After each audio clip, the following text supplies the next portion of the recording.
My name is Rob Folkenberg. I'm here with my wife, Bethany, and my daughter, Eliza. She's 2.5 years old. If you're in the lobby and you hear someone, a little girl talking in the third person, that is her. She'll say, Eliza wants, she actually mixes second and third person quite a bit. She says, Eliza wants yo mommy, which means I want my mommy. So she's really cute. My in-laws, my brother and sister-in-law are here with me too.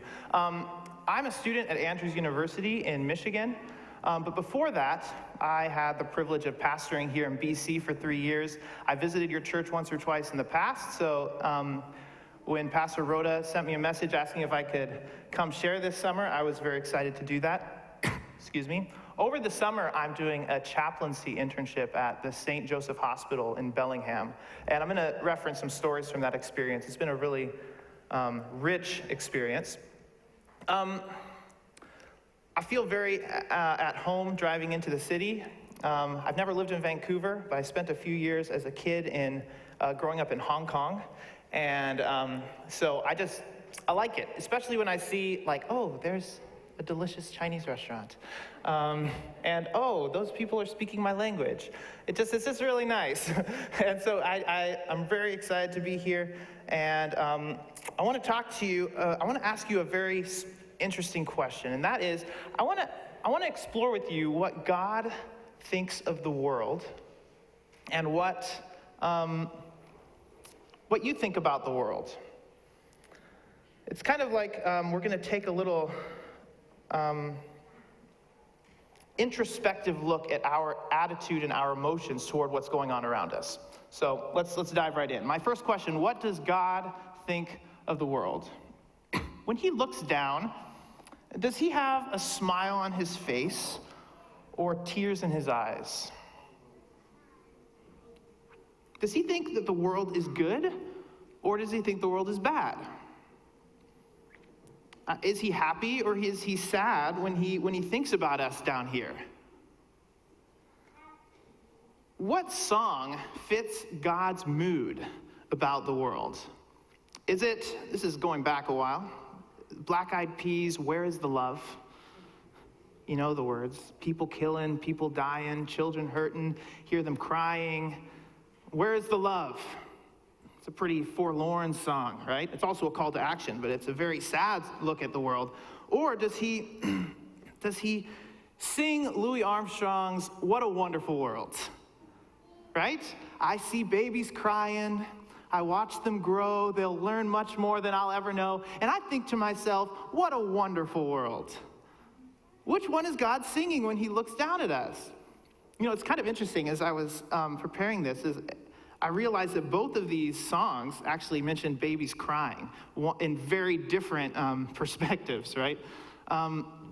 What does God think of us down here?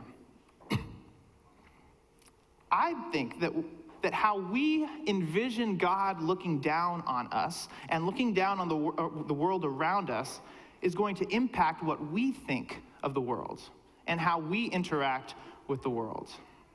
So it's an important thought, it's an important topic, and I'm not going to be able to fully delve into all the material, but I just want to throw out this hypothesis, this thesis with you today.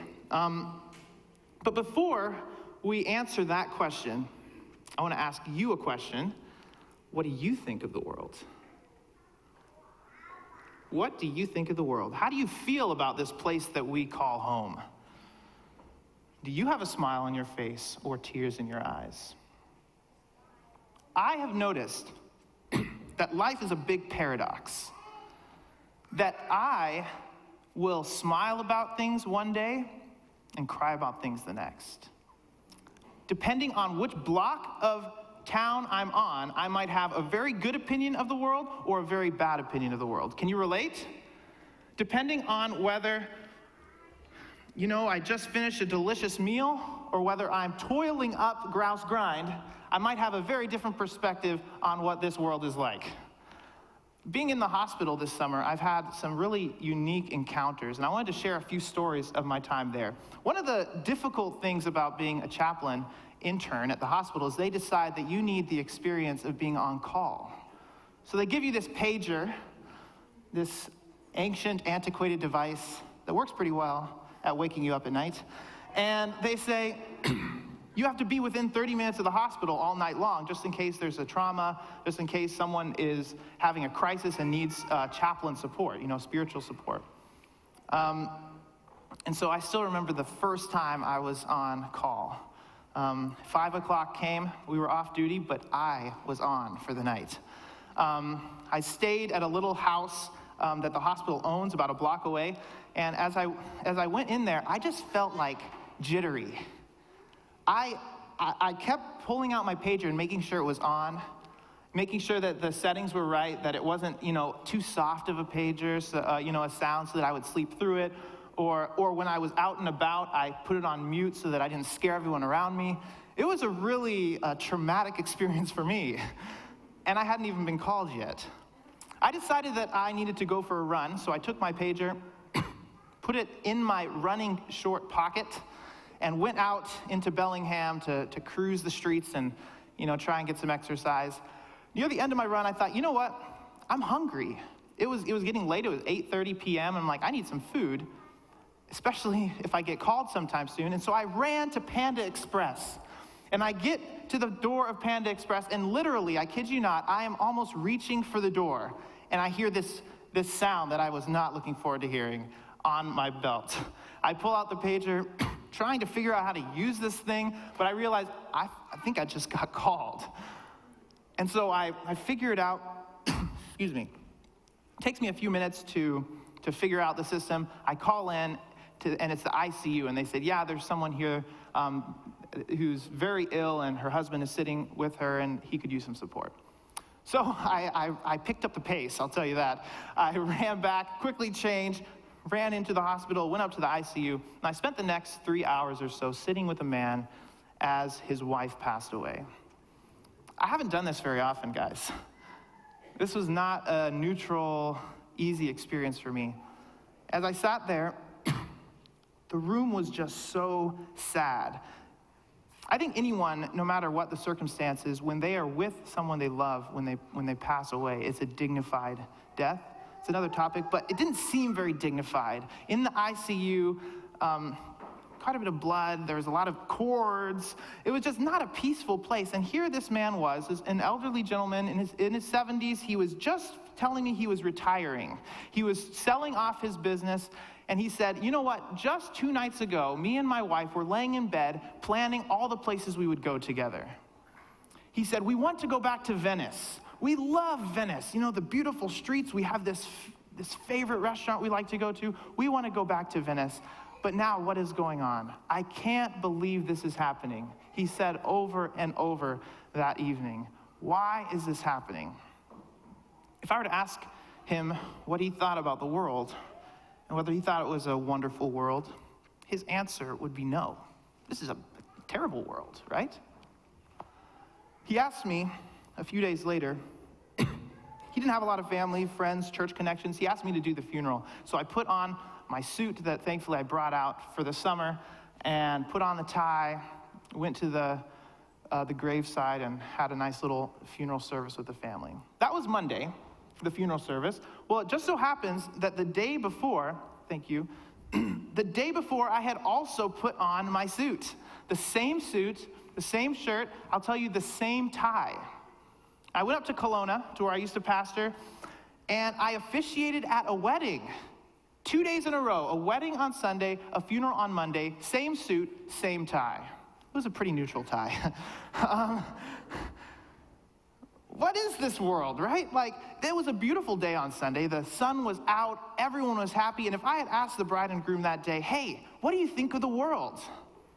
They would have said, it's a wonderful world. Life is good. We have our future ahead of us. Isn't this contrast, this paradox, the difficult reality that we live in every single day? There is beauty, and there is ugliness on this world. Met another guy, 98 years old, sharp as a tack, but deaf as a doornail. He had lived a very full life, And to him, death wasn't such a bad thing. He realized that he was nearing the end of his life. And as he talked to me, he told me about being a veteran in World War II. And he was in the Pacific Theater, and he was talking to me about it, and he kind of had to throw in, well, of course it was a terrible, terrible tragedy. Many people died. It was an awful thing. But then he almost lit up, and he said, but it was an amazing experience, you know? To be able to see places in the world that I never would have seen otherwise. It was exciting. It was unique. It was cool. Well, he's 98. He didn't use cool. He said it was fascinating. And I was just perplexed as I considered how even the worst war in the history of our planet could be considered in some ways a unique, cool experience for this man. The happy and sad, the celebratory and tragic, looking forward with expectation, looking back with sorrow, families uniting, families being torn apart. This is our reality. And I think we're kind of immune to it, really, right? But every once in a while, it hits us. It hit me the other week as we were in downtown Vancouver here, and we went to this delicious Lebanese place called Nuba in Gastown, I believe it was. And it's on Hastings, a corner there. And it's right at the spot where Hastings really goes from like Gastown, trendy shopping, to like homeless enclave. Right there at the edge. And I can't help but telling you that I felt some guilt as I walked by someone asking me for change so that he could buy some milk to wash down his supper, he said. And then I said, I'm sorry, I don't have anything. And then I walked in to this fancy restaurant and paid a good amount of money and enjoyed my hummus and falafels. This is the challenge, the paradox that we live in, isn't it? Are you tracking with me? This is life. The Psalms actually shows us that this tension is not new. I'm gonna read to you from Psalms 104. Psalm 104, verses 24 and 25 specifically.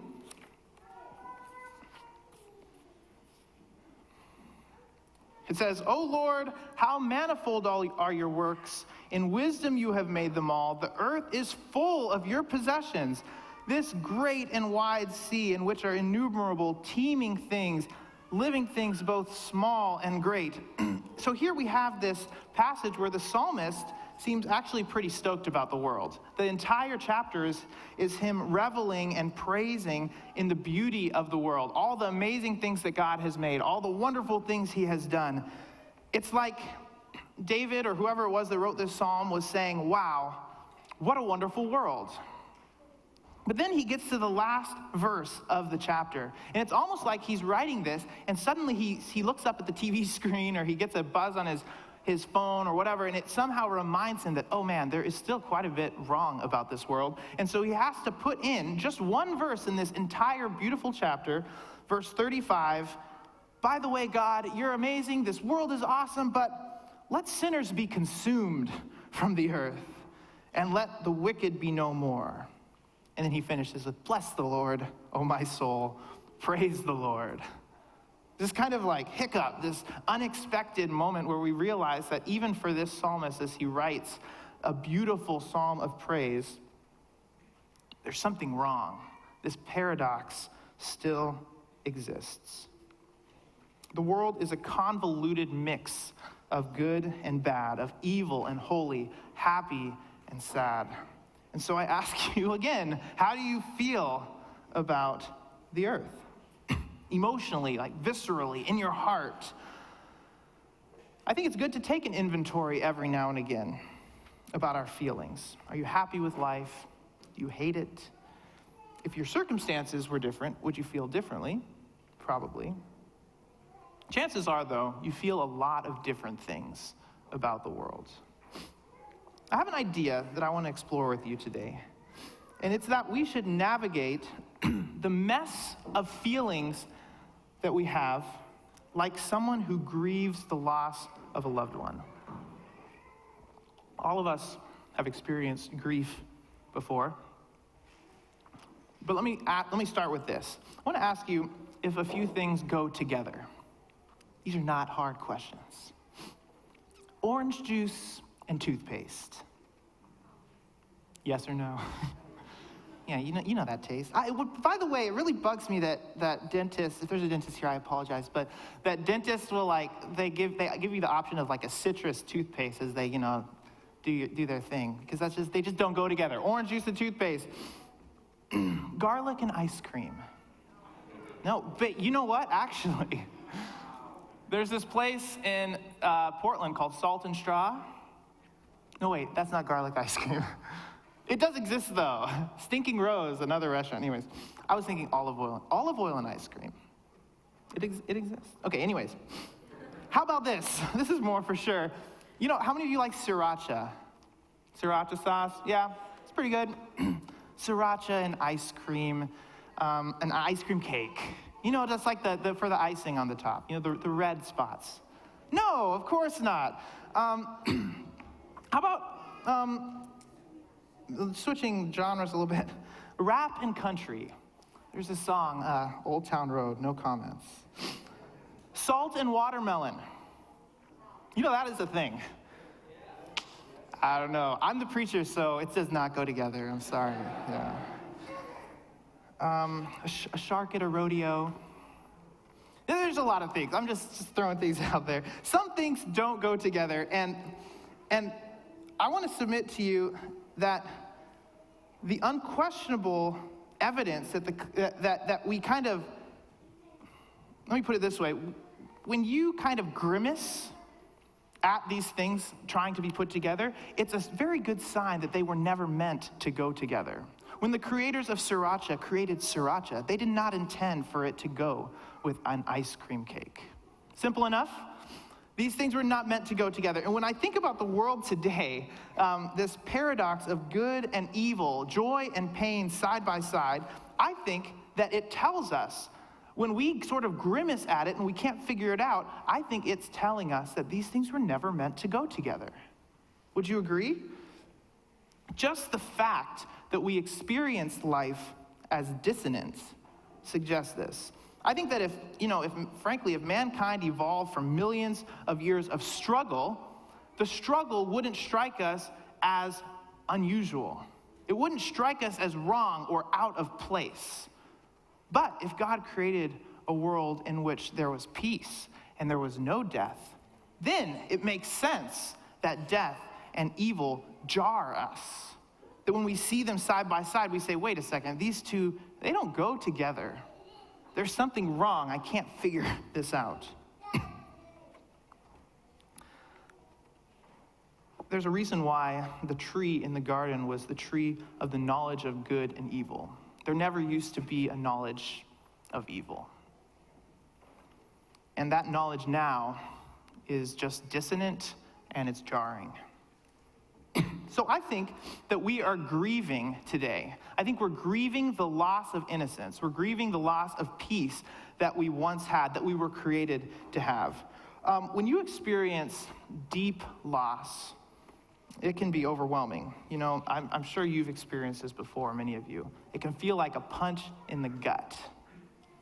Others say that just everything just becomes a blur, or you become numb. You can't sleep. You can't breathe. You know what I'm talking about.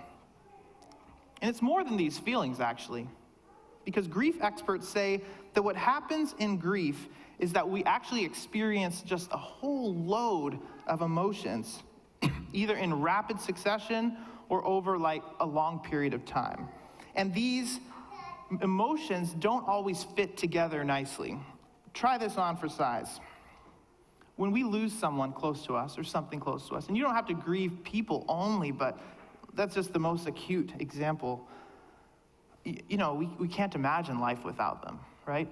We can't, like my friend in the ICU, he couldn't see beyond this. But also, as time goes on, even around the same time, you're thinking about memories with this person, right?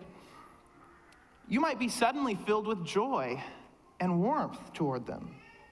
Or it could be that as family gathers, and I've seen this, as family gathers at a time of, say, a funeral, you start sharing funny stories about the bereaved, and suddenly you're laughing together, and then 5 minutes later, you're crying together. It's a bunch of emotions all at once in rapid succession that logically, rationally don't go together. That is what grief is. You might even feel guilt. I mean, you can feel all sorts of things all at once. It really is a cacophony that is very normal. If you've experienced grief, if you're in the midst of grief, this is normal. This is just the reality of life. Let me be honest, though, as a chaplain intern, I'm not saying I've got it all together, but as an intern, when I'm there with a grieving family, one of my chief interests is affirming all of the emotions that they're expressing. Letting people know that it's all natural, it's okay. If I see a slew of emotions in rapid succession, I actually think that, you know what, this family is normal, they're processing this, they're gonna be okay. I'm more worried when a family shows no emotion. I'm more worried if over the long term, a family can't break out of experiencing only sadness. Of course, the sadness will remain possibly for life, but there should be this dissonance. And when I see it, I think, okay, they're handling this well, and as they should. A natural grieving process embraces all the emotions as they come up. So, applying this, I think this principle for processing grief, allowing all of the emotions to come forward, I think it holds true for how we look at all of life. Because I think, in a sense, all of humanity is grieving the existence of evil and sin and death on earth. And we all have paradoxical emotions, one after another: happy, sad, angered, disgusted, discouraged, hopeful. You could add a long list. People who have gone through loss, they learn to be okay with letting all these emotions kind of coexist or come close to each other. And I think that we also need to be okay with smiling sometimes, even when the world is falling apart around us. And on the flip side, we need to step out of our perfect, well-protected lives sometimes and feel the pain, observe the pain of those in less happy situations. And just like in grief, the one thing we must not do is disconnect from the world. We cannot disconnect from the mess of life around us. For strangely, in connection with reality, we find healing and a way forward. There's one other lesson from grief I want to share with you. There's a new theory, people are thinking about these things. And it's this theory of grief. It's called the dual process model. And basically what it says is that in grief, we're dealing with two opposing perspectives. In one sense, we are looking back. We're looking back and we're mourning. We're saying this is all that we've lost. But on the other side, we're looking forward. We're thinking about how we're going to cope. We're thinking about finding new joy, new purpose. And this theory of grief suggests that healthy grief is okay with going back and forth between these two. Respecting the past, looking back and looking forward, all in tension and fluid between the two. I'll just quote, a crucial part of the dual process model is the concept of oscillation. Healthy grieving means engaging in a dynamic process of oscillating between loss orientation and restoration orientation coping. To grieve healthfully, we need to look back and forth. We need to look back and we need to look forward. And for our existential grief about everything around us, I think it's the same.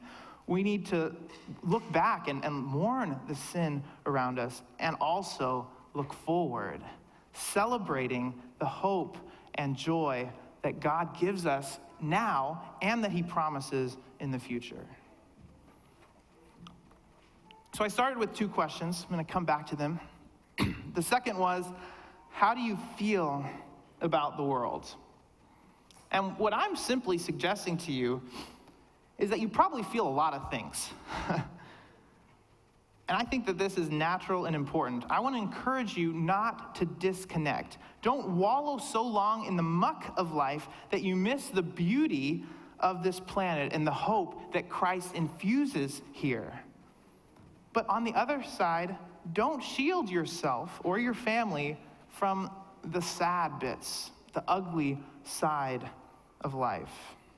I simply want to affirm our mixed feelings and say that it's okay to sing "Where is the Love" one day and "What a Wonderful World" the next, or even in the same day.